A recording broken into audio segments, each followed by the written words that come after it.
どうも、底辺アクアリスト黄昏です。皆さん、外掛けフィルターは使ってますか？水槽のフィルターやろ過システムっていろいろあると思うんですけど、代表的なものとして外部、底面、上部、外掛け、スポンジ、投げ込み式フィルターなどが挙げられると思います。他にも流動フィルターやオーバーフローなど強力なろ過能力を有しているフィルターは多数あります。ただ、ろ過能力の高さだけでフィルターを選んでいるわけじゃないですよね。基本的に強力なろ過フィルターはそれ相応のコストもかかってきます。先ほど挙げたろ過システムで一番能力が高いのはオーバーフロー水槽だと思いますが、コストがずば抜けて高いし、設置する場所も限られてきます。一番の主流である外部フィルターだって安い買い物ではないです。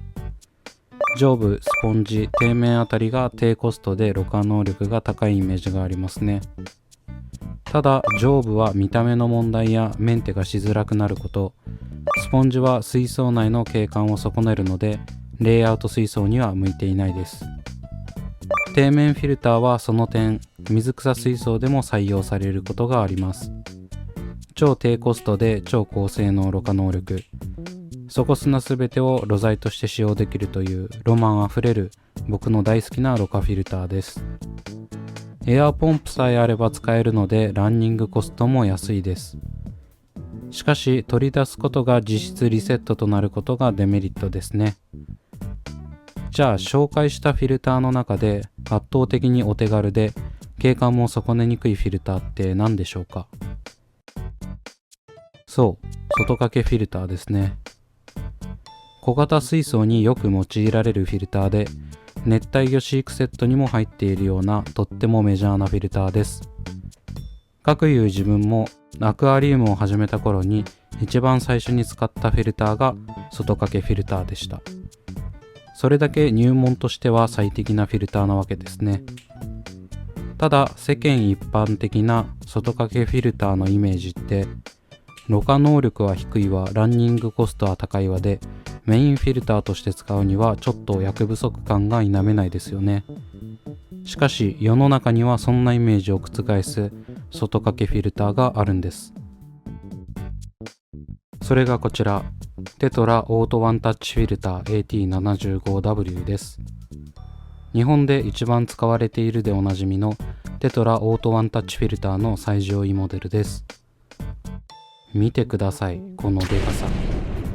30センチ水槽用の AT20 と比べてもそのでかさがわかると思います。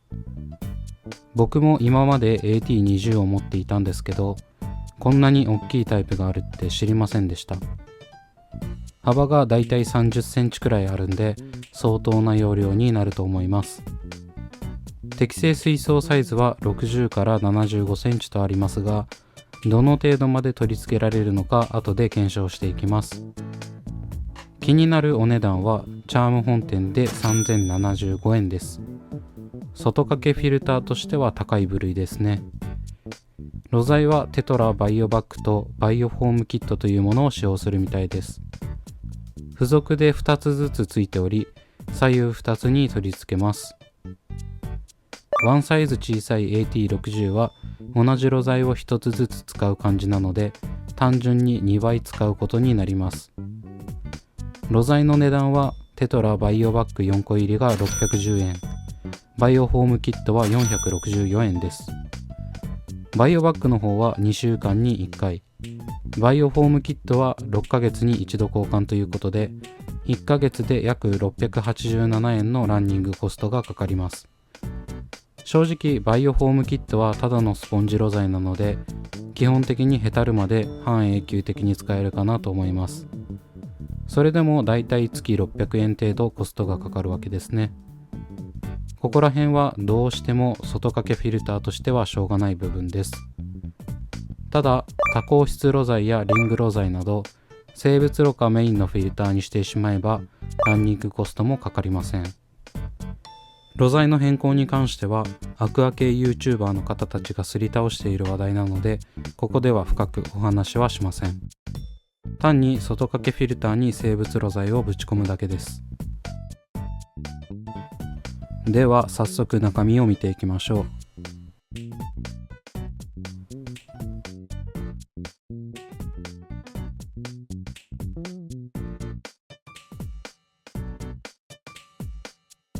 でかい。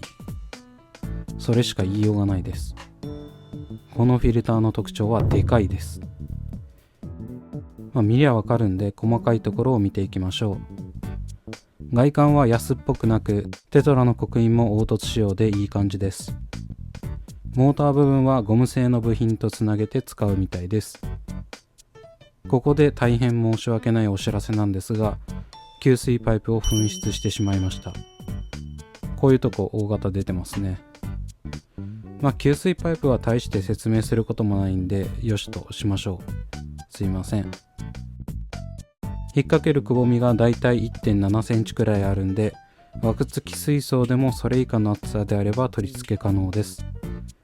水槽の内寸高さが22センチ未満の水槽には使用できないので注意してください。下にくるくる回る足がついており、水槽の厚さによって水平を取れるようになってます。ただあまり強くはないんで、生物路材ギチギチに詰めたら重さに耐えられないと思います。水流調整機能もあり、基本的な外掛けフィルターの機能はついています。流量は 50Hz 帯で550リットル毎時、60Hz 帯で630リットル毎時とさながら外部フィルターです。ここでどれくらいのろ過総容量があるのか見ていきましょう。1リットルの計量カップに水を入れて測っていきます。ちょうど2杯分なので2リットルですね。余っているリング路材を入れてみましたが、大きいので 1.5 リットルぐらいしか入りませんでした。もっと小さい路材であれば 1.78 リットルくらいは入ると思います。小さい外部式フィルターの ZEX メガパワー2045のろ過総容量が 1.1 リットルなので余裕で超えてますね。ただろ過総容量は勝っていますが、外部フィルターは流水性がとても高いので一概にろ過能力が高いとは言えません。効率よく全ての路材を水が通過するように工夫は必要かもしれませんね。ほとんどの外掛けフィルターは排水パイプが上部あたりで終わっており、そこから落水していく感じなんで、気持ち的に下まで水を送った方が水が路材を通過してくれるイメージです。僕がよくしてるのは排水パイプのところに径が合うホースを取り付けることです。AT75 の場合、内径 12mm、外径 16mm のホースが入りました。パイプの形がいびつなので完全にホースを通って水が流れるとは言えませんが、大半はホースを通過して下から上に水が流れていくと思います。それでは設置していきましょう。いつもの60センチロータイプ水槽です。存在感はありますが、水槽内にはモーターしか入っていないので、そこまで景観を損ねる感じではありません。テトラの外掛けフィルターはスタイリッシュな外観なんで、僕は結構好きです。早速スイッチを入れていきます。ろ過槽に水が入っていますが、予備水なしでスタートできます。思っていたほど強くないですね。刻んだメラミンスポンジで水流を見てみましょう。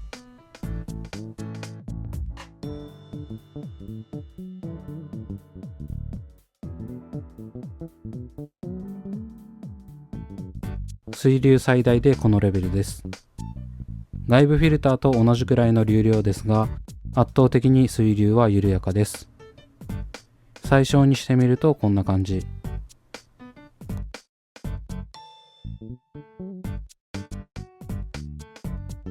これくらいだったら泳ぎの上手くない生態も全然入れられます。モーター音も特に気になりません。なんで流量が多いのに水流がそこまで強くないのか考えたんですが、水が出ていく幅がとても広く分散して水が出ていくからだと思います。幅が30センチあり、出口も20センチ以上あるので水流が抑えられているわけです。これなら30センチキューブ水槽にも使えるんじゃと思って取り付けられるか試してみました。フレームレス水槽であれば設置可能です。あとは水流と相談って感じですね。最小にしておけば30センチ水槽でも十分使用できるレベルだと思います。水槽の幅いっぱいに水が落ちていくので、止水域もできにくいため結構いいんじゃないかなと思います。小型水槽での水量アップは効果が高いんで使ってみるのも悪くなさそうです。というわけで見ていきましたがいかがだったでしょうか。少し値段は張りますが、外部フィルターを使わずすっきりとした見た目で30センチ水槽にも使えそうなとてもいい外掛けフィルターだと思います。手軽に設置できるので、立ち上がっている水槽に設置しておいて新規で立ち上げる水槽に持ち越して使用すれば立ち上げスピードなども速くなると思います。見た目や手軽さ、流量の割に水流を抑えられるところがいいと思った方はぜひ導入してみてはいかがでしょうか。というわけで今回はここまで。Twitter と Instagram もやっておりますのでそちらも見ていただけると嬉しいです。チャンネル登録とかしていただけると動画制作の励みになりますのでぜひお願いします。それではご視聴ありがとうございました。